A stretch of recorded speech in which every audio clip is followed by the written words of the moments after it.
Halo semuanya, selamat datang di presentasi kami tentang gangguan bipolar. Seringkali kita mendengar kata bipolar. Yang terlintas di kepala kita adalah seseorang yang moody atau mudah berubah suasana hati. Tapi tahukah teman-teman bahwa gangguan bipolar jauh lebih kompleks daripada itu? Gangguan bipolar adalah kondisi kesehatan mental kronis yang ditandai oleh perubahan suasana hati yang sangat ekstrim. Ini bukan hanya merasa sedih, senang dalam sehari-hari kita. Tetapi penderita bipolar mengalami episode manik dan hipomanik yang euforik atau sangat mudah tersinggung, dan episode depresif yang sangat gelap dan putus asa. Perubahan mood ini sangat signifikan dan mempengaruhi energi, tingkat kreativitas, pola tidur, hingga kemampuan seseorang untuk berfungsi atau beraktivitas dalam kehidupan sehari-harinya. Ini bukan suatu pilihan dan bukan suatu yang bisa kita sembuhkan hanya dengan kata semangat. Mari kita pahami lebih dalam agar kita lebih bisa berempati. Setelah kita tahu gambaran umumnya, mari kita bahas lebih dalam puncak dari bipolar ini. Bayangkan ketika teman-teman memiliki energi yang luar biasa, bahkan ketika waktu tidur pun tidak cukup, tetapi teman-teman tidak merasa lelah atau merasa bisa melakukan apapun. Itu adalah salah satu ciri dari episode manik ini. Dalam hal ini, seseorang itu bisa sangat mudah tersinggung dan berbicara terlalu cepat. Bahkan mereka melakukan tindakan impulsif seperti belanja berlebihan atau mengambil keputusan finansial yang berisiko. Dan hal parahnya pun ini bisa menyebabkan halusinasi atau delusi. Nah teman-teman, gangguan bipolar ini nggak cuma satu loh. Ada bipolar 1 yang ditandai dengan setidaknya satu episode manik penuh.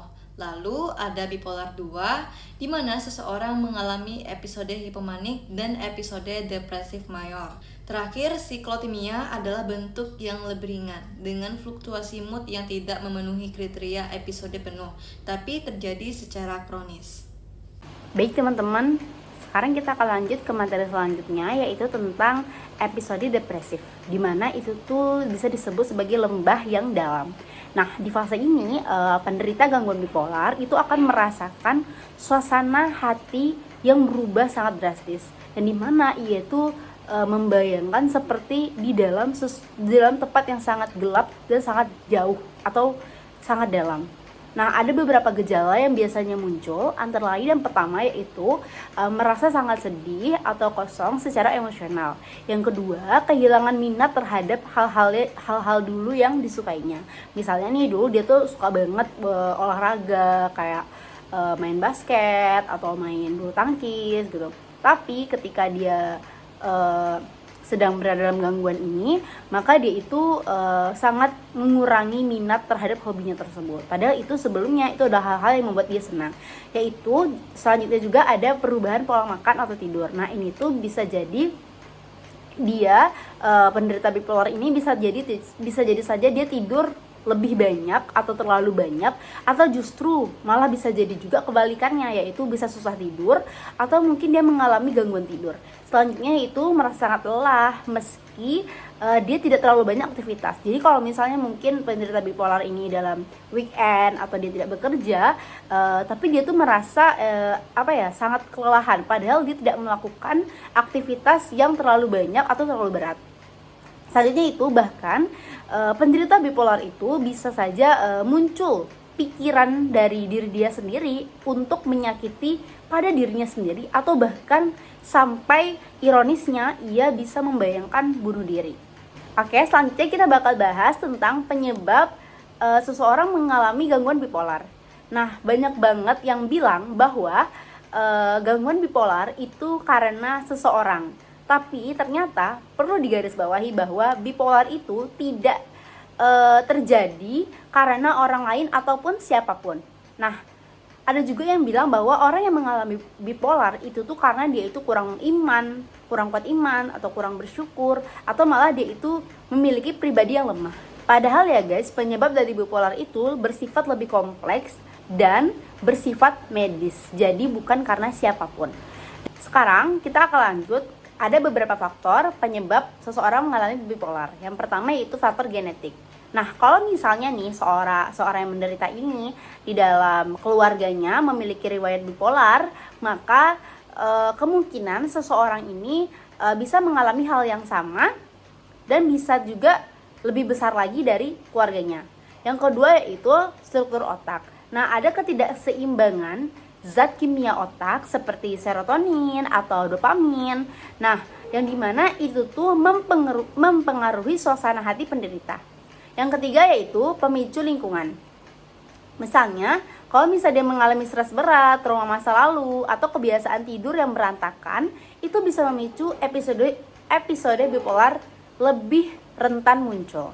Next, sekarang kita bakal bahas tentang perjalanan pemulihan atau maksudnya itu adalah pengobatan atau terapi yang bisa dilakukan kepada bipolar.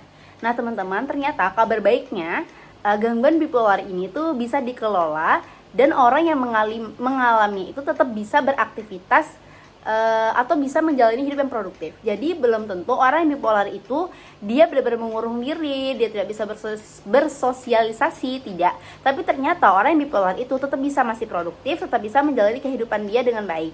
Nah, ternyata guys, ada perjalanan pemulihan pada seseorang yang mengalami gangguan bipolar yang dimana terbagi atas 3 pilar utama. Yang pertama yaitu ada obat-obatan seperti penstabil mood dan antipsikotik, yang dimana kegunaannya itu biasanya digunakan untuk menyeimbangkan suasana hati pada penderita. Tapi tentu saja itu harus sesuai resep dokter, tidak boleh sembarangan memberi. Yang kedua ada psikoterapi. Nah, biasanya ini tuh contohnya misalnya yang biasa diberikan kepada orang yang mengalami gangguan bipolar itu seperti terapi kognitif perilaku atau CBT, di mana tujuannya itu untuk membantu mengubah pola pikir negatif pada penderita, atau bisa aja juga ada terapi fokus keluarga atau FFP. Apa tujuannya? Yaitu agar keluarga itu bisa mendukung pemulihan penderita secara. Nah, yang ketiga itu adalah gaya hidup yang sehat. Ini termasuk seperti tidur yang cukup dan teratur, terus makan makanan yang bergizi, olahraga, dan menghindari zat adiktif seperti alkohol dan narkoba. Nah, jadi pemulihan itu bukan hanya soal minum obat, tetapi juga soal pola hidup yang teratur dan dukungan sosial di sekitar mereka yang sangat kuat. Bagaimana kita mendukung? Nah, edukasi diri, komunikasi terbuka, dorong cara bantu, sabar, bantu rutinitas, jaga diri sendiri. Harapan selalu ada dengan penanganan yang tepat. Penderita bipolar bisa hidup produktif dan bermakna. Jangan ragu untuk mencari bantuan profesional jika Anda atau orang terdekat menunjukkan gejala bipolar. Yang paling penting adalah edukasi diri. Nah, pahami apa itu bipolar, lalu berkomunikasi secara terbuka, dengarkan tanpa menghakimi, bantu mereka untuk mencari dan patuh pada bantuan profesional. Lalu, bagaimana kita sebagai orang terdekat bisa mendukung? Yang paling penting adalah edukasi diri. Pahami apa itu bipolar. Apa itu bipolar? Lalu berkomunikasi secara terbuka dengan mendengarkan tanpa menghakimi. Dorong mereka untuk mencari dan patuh pada bantuan profesional.